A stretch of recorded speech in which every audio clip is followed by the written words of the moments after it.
It's Ed Myers. This is Late Night. We hope you're doing well. And now, if you don't mind, we're going to get to the news. President Trump called for Democratic lawmakers to face trial for seditious behavior today and added it's, quote, punishable by death. Well, that's one way to distract from the Epstein files. Wouldn't you rather talk about how I want to kill all of you? That's right. President Trump shared a post on Truth Social calling for hanging Democratic lawmakers. But good news, Chuck Schumer has already negotiated him down to lethal injection. President Trump signed a bill into law last night that orders the Justice Department to release the Epstein files, and the legislation includes several loopholes. For example, they could release them into the sea. That's right, President Trump signed a bill into law that orders the Justice Department to release the Epstein files and tried to claim credit for the legislation.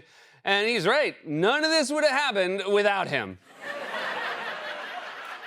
Former Vice President Dick Cheney's funeral was held today in Washington, D.C., and President Trump and Vice President J.D. Vance were reportedly not invited. Man, you know you're bad when people are afraid you will bring down the vibe at a funeral. Just like, don't you think, like, if they're here, it'll just be a bummer? While speaking yesterday at the U.S.-Saudi Investment Forum, President Trump suggested that Treasury Secretary Scott Bessent has been begging him not to fire Federal Reserve Chair Jerome Powell, and added that Bessent is the, quote, voice of reason, and only in Trump's world is that considered an insult. While speaking yesterday at the same event, President Trump said that he always thought that the pandemic was a, quote, ancient phenomenon that could never happen in modern times. In fairness, we thought the same thing about having an insane pharaoh. In a post today on Truth Social, President Trump said, quote, according to most, one of the best opening 10 months for a president in USA history. Thank you. Well, that's not true, but also, who says USA history? It's U.S. history. When you say U.S. history, you sound like Balky from Perfect Strangers. I am studying USA history. But yeah, aside from that, amazing first 10 months. In a new interview, Senator Bernie Sanders said that he is concerned about the future of artificial intelligence. Oh, don't worry, dude. Your computer doesn't have it.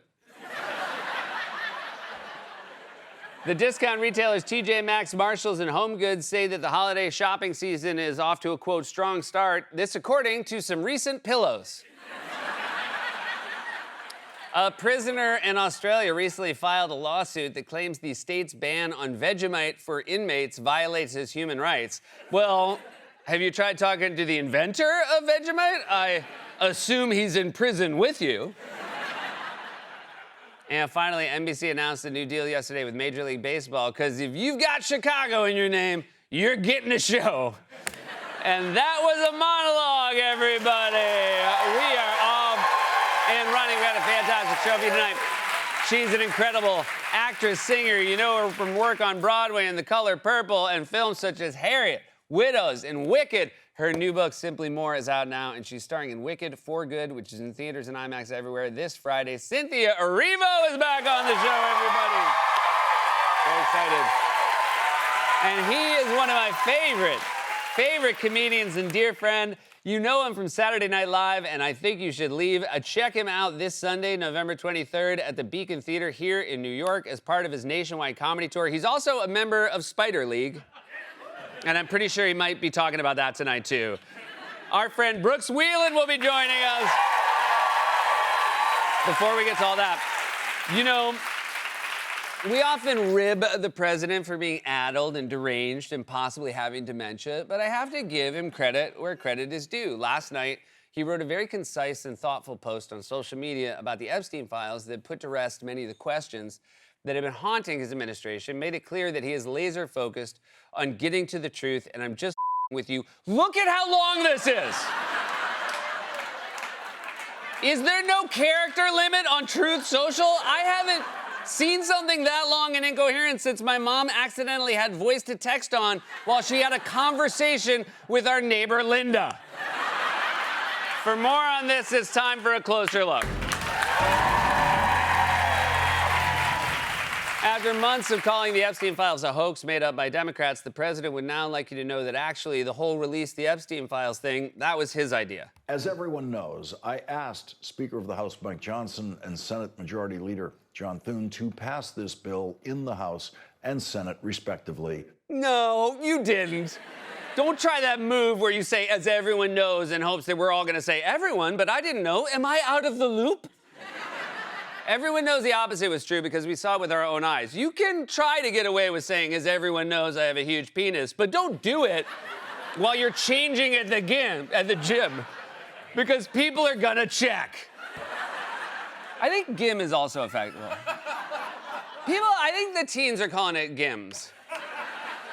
You don't know, Sal, because you're too old, but it's a lot of old people like Sal call it gym, and teens and me. Not that I'm at the gym with teens.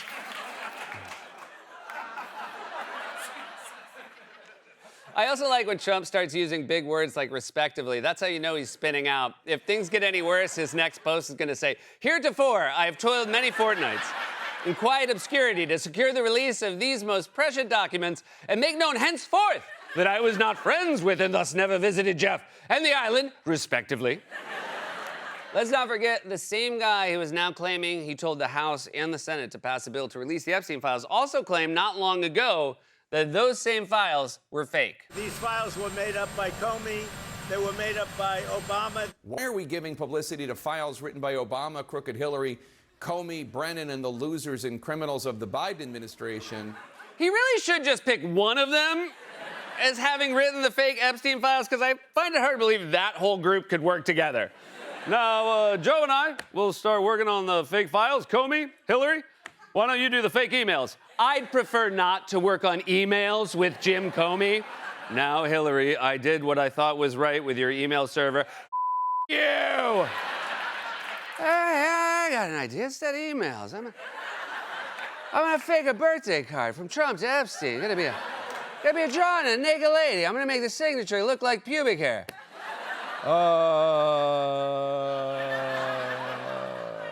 What the Joe?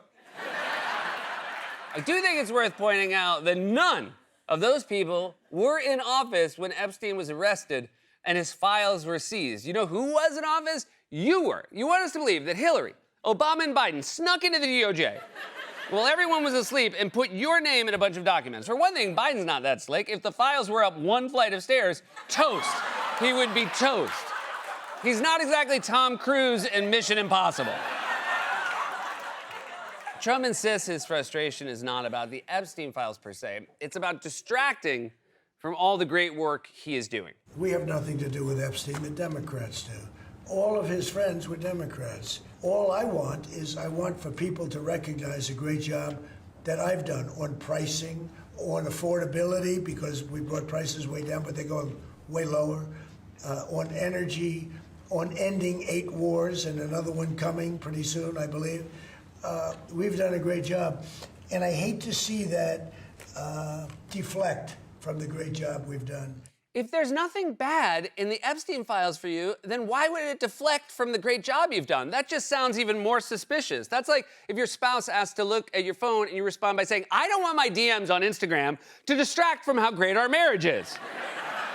Also, I have to go back to this. On ending 8 wars and another one coming pretty soon, I believe. Ooh, spoiler alert. Now, he could be referring to Russia and Ukraine, or he could be referring to another one of his imaginary wars, like the time he said he stopped a war between Albania and Azerbaijan, which, as you can see from this map, are not even remotely close to each other.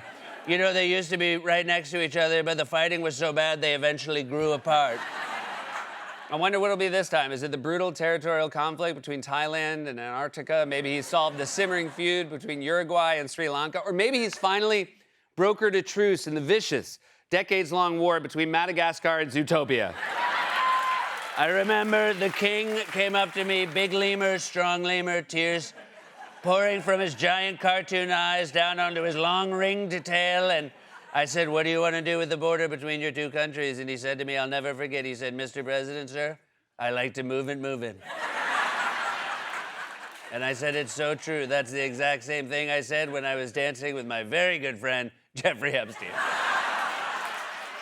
Trump wants us to talk about all the great work he's done on prices. Now, if you've been to the grocery store at all in the past few months, you might not think it is so great. The issue of affordability, the issue of how people feel about the economy popping up in our latest polls, personal financial situation now, excellent, good, 40%, only fair or poor, 60%, economic conditions for the nation and you personally, again, 25% positive, 76 negative for the nation. Coffee up 15%, uncooked ground beef up 14%, bananas up 8%, fresh cakes and cupcakes up 6%, lettuce up almost 6%, lunch meat, salad dressings, tomatoes all up, well more than that 2.5%. Trump may not care that lettuce is up. He may not care that tomatoes are up. He may not even care that bananas are up. But steaks, cakes, and lunch meats? That sounds like the title of a show he would have on the Food Network. So your eyes and your wallet might tell you the prices are going up. But guess what? The president has a message for you. Your eyes and your wallet are wrong. Inflation is almost non-existent. We have almost no inflation. Prices are way down. We have virtually no inflation. Prices are coming down very substantially on groceries and things. Prices are coming down. Prices are coming down and all of that stuff. We have it almost at the sweet spot. And prices are coming down. Prices are coming down. Prices are coming down. Prices are coming way down. Prices are coming down, and we've already brought them down. Food prices are way down. It's all coming down.